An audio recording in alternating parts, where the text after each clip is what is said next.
We have multiple huge Toronto Blue Jays updates to go over today as following the Jays getting on a bit of a hot streak here. We have some huge updates surrounding a couple of key players. They're going to have huge implications going forward for the Jays. We're going to break down exactly who those are and discuss what these updates are, as they're way better than fans initially thought. We also have some other things to go over today, folks. Before we get into it, if you're part of the percentage who aren't subscribed to the channel, this is the place to be for daily Jays content. Your guys' support has been unbelievable. Thank you guys for that. The Jays are on a bit of a roll right now with the chance to sweep later this afternoon, but we have some updates that came out, and this is pretty big information. Now, obviously, we're at the point of the season where the trade deadline's inching closer and closer. The Jays are figuring out each and every day what kind of team they're starting to have as we start to hit that 60 to 80 game mark, and of course as you get towards the halfway mark of the season, you start to figure out what kind of team you have. And this Toronto Blue Jays team, it's a very interesting one, but they're missing a few key players now, and they're on a hot streak without a lot of guys. I want to start with, and of course we'll dive into how good some of these players have been in a minute, but I want to start with Andres Jimenez. Now, Jimenez has been out for a little bit now, but over a week here.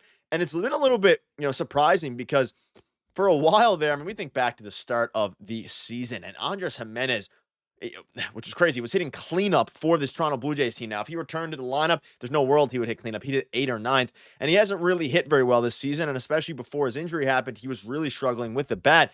But he can add some depth to this lineup. But it also forces the Jays into a bit of a difficult decision here, which we'll dive into. But he completed some running drills at the Rogers Center yesterday night, now doing some light work regarding fielding and throwing. Manager John Schneider said yesterday a rehab stint is likely before Jimenez returns, and of course doing, all these different things. So fielding, throwing work, and I think the reason, and there's something very interesting here, that they're going to give him a rehab stint before he returns. Ernie Clement is playing fantastic baseball. He's been one of the hotter hitters in baseball, been one of the hottest hitters on the team, and he's playing second base, the position that Andres Jimenez has, of course, won Gold Gloves. Andres Jimenez is a Gold Glove caliber player, right? Platinum Glove even. But if they return Jimenez, then where do you put Ernie Clement? The initial thought would be where he started the opening day, and which is, third base. But then Addison Barger's playing so well that you don't want to take him out of the lineup, so then you put him in the outfield. But then you have to take Nathan Lucas out because he's playing so well. So there's no rush here, I don't think, for Jimenez. But once he is healthy, it's going to be very interesting to see where they actually place him. And let me know down below in the comment section right now. Leave a comment. Where would you put Jimenez when he returns? How would you kind of do that lineup? Obviously, you put Jimenez at second base. You put Ernie Clement, at third, and throw Barger as a DH from time to time, but that takes away some of his best abilities, which is his arm. It's going to be very interesting here, and especially with the Jays winning a lot of games now over the past few days, going to be very interesting to see what happens with that. But that's some good news, of course, on the Andres Jimenez front.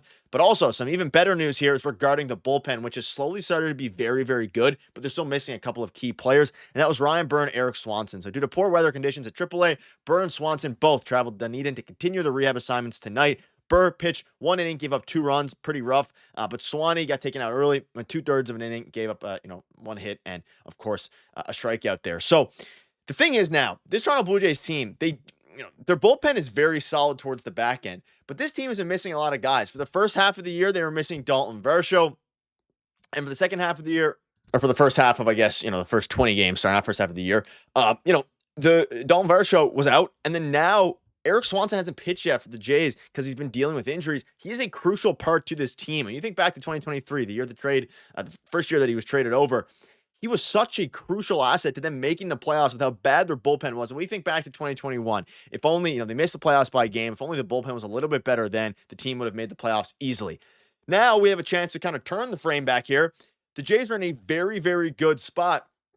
And at the end of the day, ladies and gentlemen, if they can get some bullpen reinforcement, specifically regarding, Eric Swanson, but even Ryan Burr, who's fairly highly coveted by the Jays front office, they'll be in a very good spot. So to see him come back, both of those guys be on the brink of a return, it's going to be interesting to see who they let, go here. There's some guys, Josh Walker.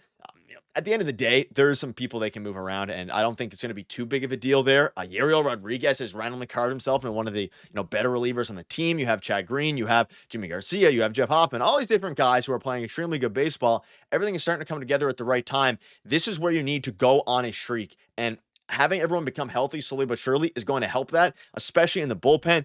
And of course, Andres Jimenez, though you don't really want to mess up the chemistry there.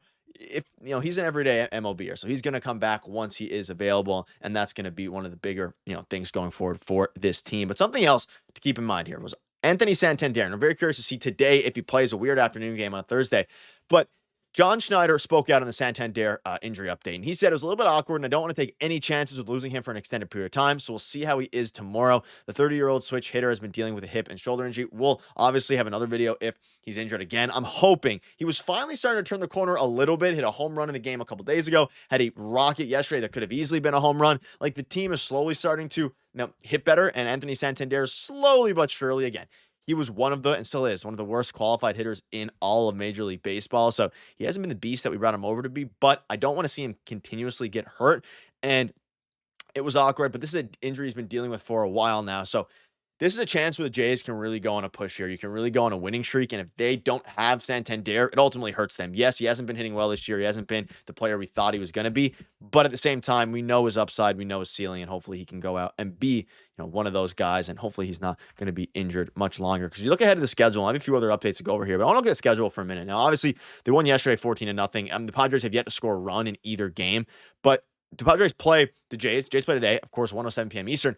Beyond that, they have a chance here to go on a little bit of a win streak. The Rays, they just lost a series. They lost 2 out of 3 to the Rays. But beyond that, you have the Rangers and the Athletics. The Rangers are struggling right now against the Yankees. The Athletics are a good team. But if you want to prove that you're a very good team, go ahead and win the next 2 or 3, 2 series. Win against the Rays, win against the Rangers, and even, of course, try to win against the Athletics. But this is a chance now where your offense is very hot. The Jays have 4 regulars with an OPS over 800, and one of them is Nathan Lucas, and he is not going anywhere anytime soon. I was completely wrong about him. I thought he was going to be DFA'd once Dalton Varsho came back. I was completely incorrect. He has been fantastic, and this is the first time since 2022 that this has happened, where you have 4 guys with an OPS over 800. You pair that with the fact Bichette is going to get there soon. Santander, if you can turn things around, like, this team has some depth. They need to keep it going. And if you continue to have contributions up and down the lineup, the team is in an extremely good spot here to win more ball games. And that's the exciting part about this team. I don't think they've hit their ceiling yet, and they're slowly starting to get a stride. Now, at the same time, so are the Yankees. They're 28-19. Yankees are on a bit of a roll. You're obviously playing right now to win the division, still very early, but even that wild card spot, you're still well within that. I think the Jays have kind of held their own pretty well here.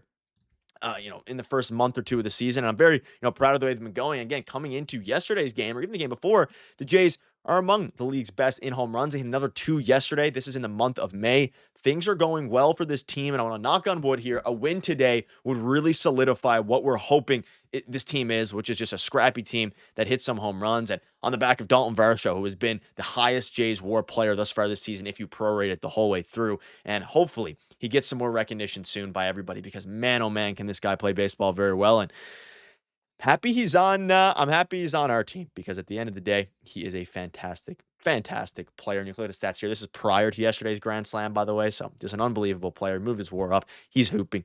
I guess he's not whatever the hooping equivalent is for the MLB. Let me know down below in the comment section. Ladies and gentlemen, your sport's been unbelievable. Hopefully the Jays can continue going here. Trade deadline is inching closer and closer. Things are happening, and we'll keep you up to date.